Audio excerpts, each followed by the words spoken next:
Have any of you ever said yes when you wanted to say no?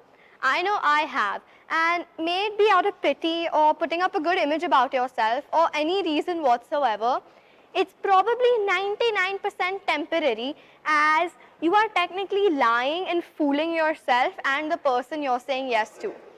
So, you are doing something willingly that makes you unhappy, and then you yourself have to face the consequences. That's how you're fooling yourself and lying to yourself.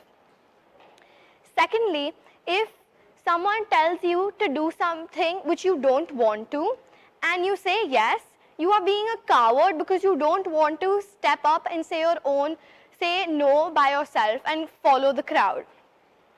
So, I know this affects mainly school students, as we have the pressure of saying yes to everything, but its main targets are the high schoolers, as they have to have good grades and amazing social life and take part in many extra co-curricular or cultural activities.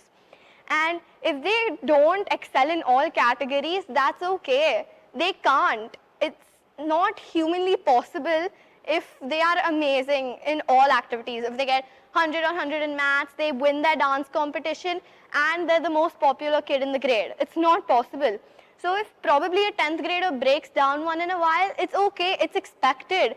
You don't need to go all judgy over him or her. So now that I've informed you about these situations, let me tell you the consequences, or rather the side effects of these situations. So as I said, you're lying, right? So you're creating a web of lies. Have you ever heard the saying, if you lie once, you have to lie 100 more times to cover up the first lie? So it's kind of a similar situation. You said yes to something you didn't want to, and you have to continue saying yes to similar items, or being fixed on that one yes, you have to go through a lot of stuff. You're like a spider who's weaving the web, but you're also the fly getting stuck in it. Second point, if you bite off more than you can chew, in the end, you have to swallow it. You have to deal with it. No matter what it is, you have to deal with it. You got it on yourself. Third and lastly, if you say yes to something you don't want to, and you're sad, you get depressed, and you break down, as I said before, it's okay, but you get scared that you'll be judged. So you keep those emotions bottled up inside, and further on, it can lead to many problems like a nervous or mental breakdown, panic or anxiety attacks, depression, loneliness, God knows what.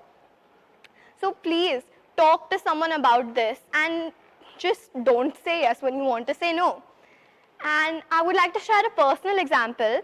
When I was in the student council, everyone expected me to excel in all three categories: good marks, good social life, and take part in cultural or co-curricular activities.